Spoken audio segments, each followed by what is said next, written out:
It's a job few people know anything about, yet nearly 24 people are fighting for it. This morning, meet 3 of the candidates vying to be New York City's next public advocate.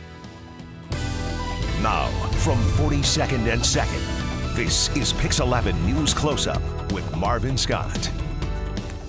Good morning, everyone.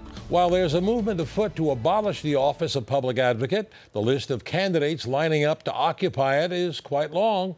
With as many as 24 hopefuls vying for that spot right now, nearly all of them are Democrats. However, the special election on February 26th to fill the seat of Letitia James, who's been elected the new New York State Attorney General, is nonpartisan, so candidates can form their own individual party label. We'll be reaching out to as many candidates as we can accommodate in the coming weeks to give you an opportunity to decide who you feel is best qualified for the job. This morning, I'm joined by 3 of the candidates currently in the race. Councilman Eric Ulrich, who is on the common sense line. Dawn Smalls is an attorney and first-time candidate who served in both the Clinton and Obama administrations. She is running on the No More Delays line, and that is a reference to a stalled city plan for discounted Metro cards for the poor. And Nomiki Konst is an investigative journalist. She describes herself as an anti-corruption champion running on the Pay People More party line, because one of her issues is increasing the minimum wage to $30 an hour. Now, I have to tell you, this program is not a debate, and I have no debate format, but I want to give you each an opportunity to tell the folks out there who you are, why you feel you're qualified. And I don't have a clock going on it, but I will accept reasonable responses to give each of you a fair amount of time. So let's begin by asking that question. First, why do you want this job that people want to abolish? Let's start with you, Nomiki. So the history of this job is to be a check on the city council, city agencies, the mayor's office, and to make sure that New York City government is functioning properly. It came out of a series of corruption scandals driven by the real estate industry after deregulation in the late 80s. It's there to be the advocate for the most marginalized members of New York City all across the city because, you know, really real estate has taken so much control of this city and making it unaffordable by being deregulated. We produce more wealth than any other place on the planet, yet we have the highest income inequality in the country at the worst moment in history. So in 1929... So you feel it's an important office and an important job? I think it's important that this is a check on the special interests, the industries that have corrupted our city. We have every single New York City lawmaker who has taken, in one way or form, real estate developer money. And those real estate developers have bought off our city politicians. Let's go to Dawn. So the public advocate is supposed to be the independent watchdog or independent officer to make sure that city government works for the average New Yorker. I am running because I believe in government as one of the most effective ways to impact people's lives, but only if it works. I have a track record of breaking through the bureaucracy, and I want to make sure that government works for New York, that the government works and that government works for them. Councilman? Well, thank you, Marvin, and thank you for having us on the show today. You know, now more than ever, I think New Yorkers are looking for someone who's willing to stand up to Mayor de Blasio. And that's really the job of the public advocate, is someone who's truly independent of the mayor and someone who's willing to hold the mayor accountable, hold the mayor's feet to the fire. And at a time when the mayor seems more interested in raising his national profile and perhaps even running for president and less interested in running the day-to-day affairs of the city, I think that the public advocate should be someone who's willing to hold the mayor accountable. That's why I'm running, and I think I'm the best person to do just that. All right, so you want accountability, you want to end corruption, and you want to take care of the homeless. And I think, Dawn, I read somewhere that you would form committees or groups as advocates for the many homeless who are in the city. That is one of the biggest crises facing our New York right now. Yes, so my campaign is really focused on 4 key issue areas. First and foremost is the subway. I'm also looking at affordable housing. And the third issue, which you zeroed in on, is the increasing number of homeless citizens in the city. What I really want to do is change the frame around homelessness to the women and children who make up the bulk of the homeless people in this city. There are more children 6 and under that are homeless than there are single men in this city. And we really have to think about what are some concrete things we can do to support these young families. And that means prioritizing them in the housing lottery, and it also means setting up these child advocates to make sure they have the supports that they need, particularly as they enter the school system.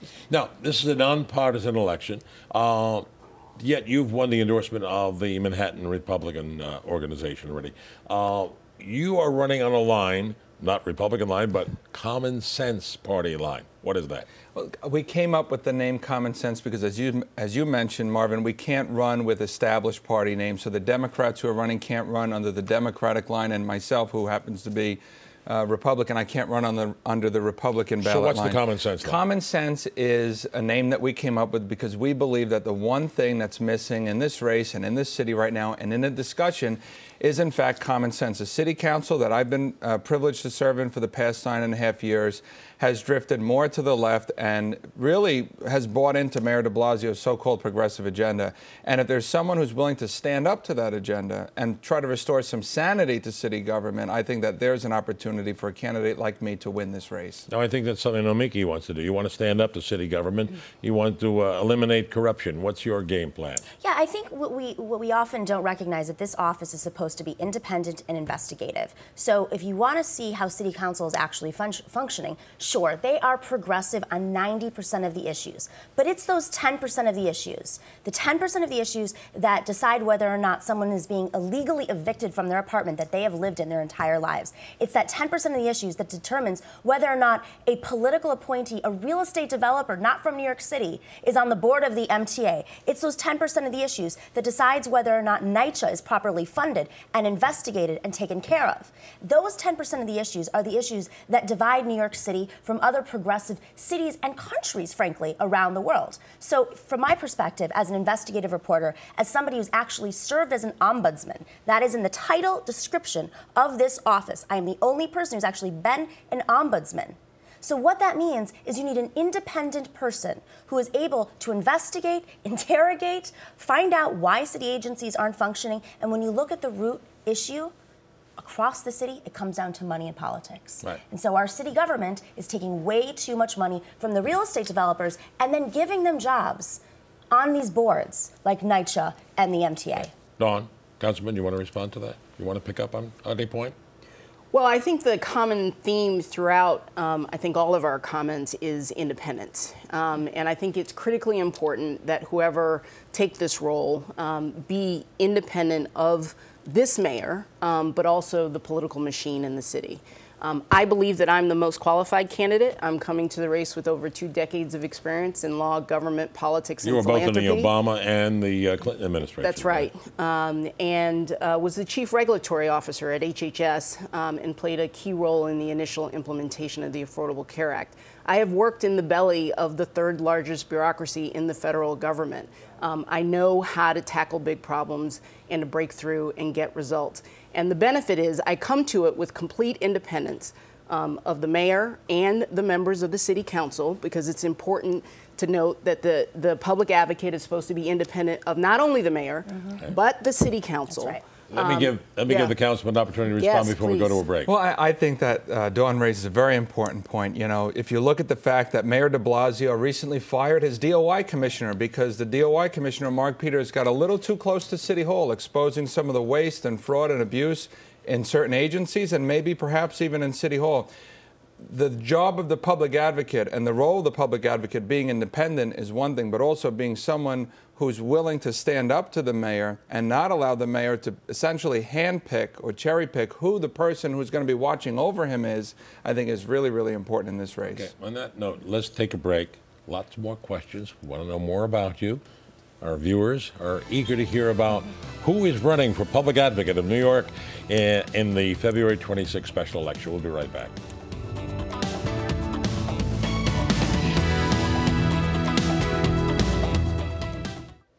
Back now with 3 of the candidates running for the office of public advocate in the special election coming up February 26th. Councilman Eric Ullman, Dawn Smalls, and Nomiki Konst. Let me ask you, if you get that position of public advocate, it's a position you would serve only until the fall election, because then you have to run for a full term. But how would each of you get along with Mayor de Blasio? Well, Well, I think, I've been an investigative reporter. I've reported on Mayor de Blasio. I spent a day with him reporting on what he, did during the day, basically. But all your agendas sound different from his progressive agenda. Yeah, and I mean, I have, listen, I'm progressive. Without a doubt, I'm progressive. I was a Bernie Sanders surrogate. Bernie Sanders appointed me to a commission with Hillary Clinton to investigate the Democratic Party. Why did the Democratic Party lose 1,200 seats in just a couple years, yet raise more money than ever? And we figured it out, and it came down to the finances of the party. I think the same thing is happening in this administration. There's too much mayoral control. We should not have mayoral control in the city. It's why, as Eric, the Councilman Ulrich said, we had the DOI, it doesn't make sense for the Department of Investigations to be something that is aligned and controlled by the mayor. Mark Peters was a political donor to the mayor. That is inherently corrupt. That is what creates corruption in the city. So I think that the DOI should be housed within the public advocate's office, and the public advocate's office should not be second in line to the mayor, because that's why we get into these political situations where everybody wants to use this office, the check on the mayor, to be the mayor. Dawn. Look, I think it is constructive to say the mayor is doing good things when he's doing good things and to call him out when he's falling short. He laid out a whole host of new initiatives in his State of the City address. I personally, having worked at HHS, am very excited about the expansion in healthcare. I think these are all great things. But the devil is in the details. This is about implementation. And just as we talked about with the Fair Affairs program, where that was supposed to be implemented and in place, it was a great idea, but it was supposed to be in place in January 1st. And as of January 1st, people didn't know how to apply, didn't know who was eligible, and certainly didn't have these cards in their pocket. So I am somebody that is happy to work with the mayor and applaud the mayor when he's doing something right, but absolutely prepared and positioned to call him out when he's doing something wrong. Councilman, you've been quite vocal in City Council, and you've had your moments with the mayor as well. You've done so much for Veterans Affairs in New York, and you've amassed a pretty good record.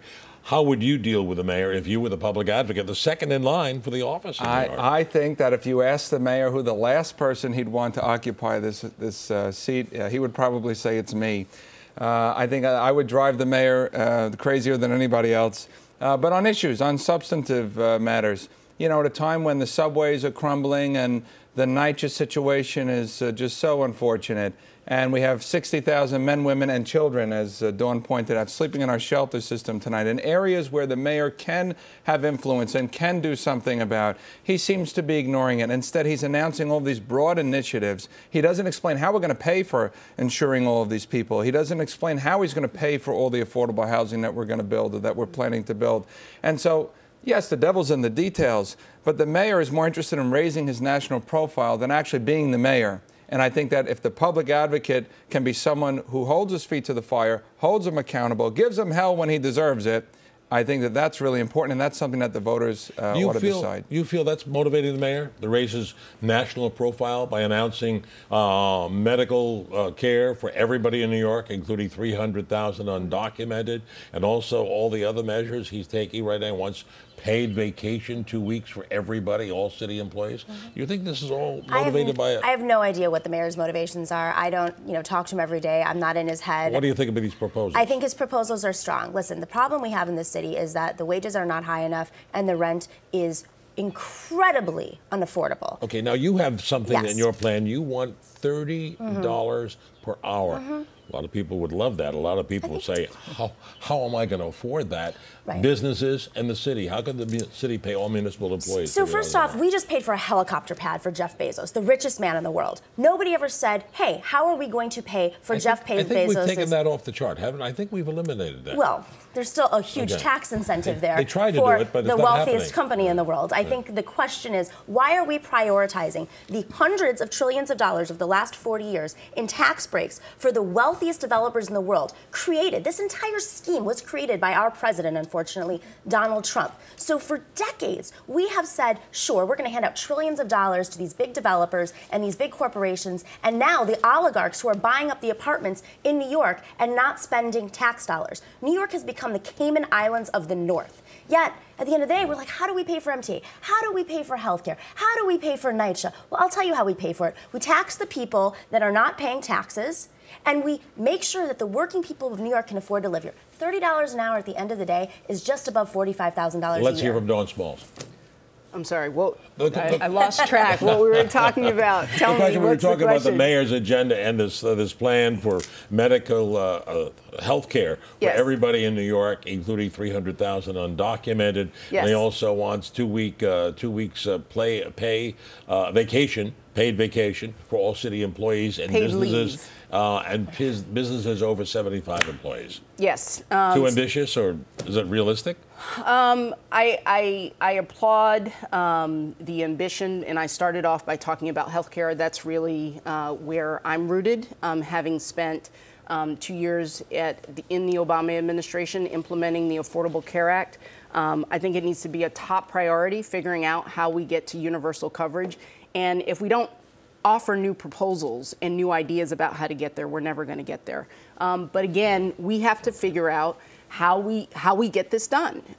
Setting it out as a goal is a good first step. Here's the guy who's the voice in city council. He's gotten things done. How would we get some of this done? Well, I first want to say that I think Mayor de Blasio spent too much time in Vermont with Bernie Sanders, because he's apparently come back with he's come back with a lot of those ideas, and they are so far out of the mainstream. I think what New Yorkers are looking for. This paid leave proposal that the mayor recently announced, I think, is ridiculous. It's going to hurt mom and pop shops. Most small businesses in this city happen to be small businesses. They're the main economic engine. They're the main job creators. Most of them, in fact, the new ones, are immigrant-owned businesses. So these are new people coming here trying to get their slice of the American dream. And Bill de Blasio is trying to ram through his progressive agenda. He's going to hurt working families. He's going to kill jobs in the city. And I don't think it's common sense, which is why we're running on that label. Nomiki is already shaking her head. First off, Medicare for All is the most popular proposal in America right now. So this is an incredibly popular proposal. You know, in 2019, Medicare for All, which is essentially what this is in this city. Second, you know, right now, unfortunately, under the Obamacare, we need Obamacare, small businesses are spending more money out of pocket. Under Medicare for All, it's talking about taxing the wealthiest people to pay for health care for all of us. If you break your back and you go into bankruptcy, that's not good for society. That's not good for small businesses. People need to work and be able to work healthily. Nomiki, and I know we're going to take a break. Boy, this is going real fast, but we're learning a lot about you guys. So stay with us. We'll be right back. 3 of the candidates for a public advocate.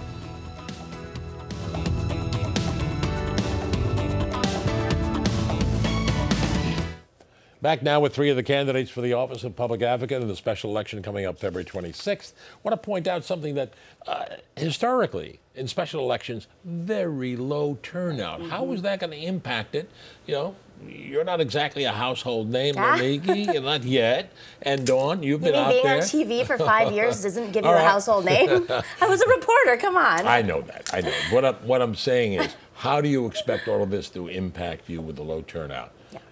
So from my perspective, I come from the left. So I've been an organizer, I've been an investigative reporter, and I was a Bernie Sanders surrogate. I have been very involved in New York City politics, organizing with the anti-IDC movement. I've been very involved when it comes to no DAPL and protesting against Trump, very involved on the left. Now, the people who turn out the most in these small, low turnout elections are the most active members of the left, frankly, and the most informed voters. And so when you look at who has been most engaged over the last couple of years since Trump, in every election, the no IDC folks, they thought nobody could win against the IDC. Well, guess what? The IDC was completely blown out. Nobody thought Alexandria Ocasio-Cortez could beat Joe Crowley's machine. Well, guess what? The left, the organizers, the informed voters turned out. And that is, frankly, our base. And I'm really inspired to have, at this point, over 1,500 supporters in New York. We have hundreds of petitioners, all volunteers. One thing I'll tell you, a lot of folks are paying for petitioners. All of our petitioners are volunteers, and all of our donations are small dollar donations coming from New Yorkers. You've been referred as a democratic socialist, and which is now seems to be the mainstream in politics. You have your pin on, and we'll see how the voters react. But I want to give the rest of these folks an opportunity to respond. What do you think the impact will be? How will it impact you if there is a very low turnout? Well, I think that hopefully, first I want to say that I want more people to vote. I'm all for the democratic process. I think the more people that vote, the better, and we should be empowering as many New Yorkers to come out and participate in this election because it's a very important job, and this is a very important election. That being said, we do believe that there will be a low turnout. So every single vote will count. So even particularly in a crowded field. In a crowded field, and you don't need 51% to win. There's no runoff. You don't need 40% to win. Any candidate in this race could win by plurality, and that will probably be the case. That's why we're focusing a lot of our time in the outer boroughs in Brooklyn and Queens and Staten Island and the Bronx. We want to get every voter. All right, in the few minutes we have left, I want to hit the top issues. We're talking about homelessness. Let's talk about the other issue that is on the mind of everyone in New York: transportation. Our aging subway system, the buses, and I think you have a plan that you would like to implement, if I've read correctly. Well, that is the first focus area of my campaign and my platform is the subway. And while the subway is largely within the governor's control, it's not a solely city issue.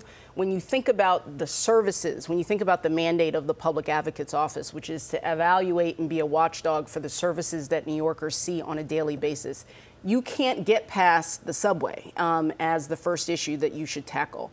And my position is the public advocate is elected by all 5 boroughs in the same way that the mayor is. And if the mayor can go to Paris, the public advocate can go to Albany and make sure that the public advocate, she, engages all stakeholders that are necessary to make sure that there are real improvements and real results for everyday New Yorkers. Councilman? Well, this, I think, is right up the alley of the job of the public advocate, to expose the waste and the fraud that exists in the MTA. It is just rife with decades of neglect and corruption.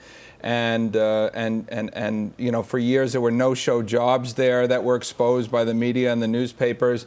I think that the public advocate can absolutely expose all of the weaknesses in the system and then put that on the table for the mayor and the governor. You know, it's interesting how they were able to kiss and make up and get a $1 billion sweetheart deal for Amazon, but they couldn't get along to fix the subways. It makes no sense whatsoever. Someone has to be holding the mayor and the governor accountable, and the MTA, and I think I'm the best person for that. There's absolutely corruption at the MTA. You have appointees on the MTA board who are real estate developers who live in Westchester who admitted that they don't take the buses. But it is also completely underfunded.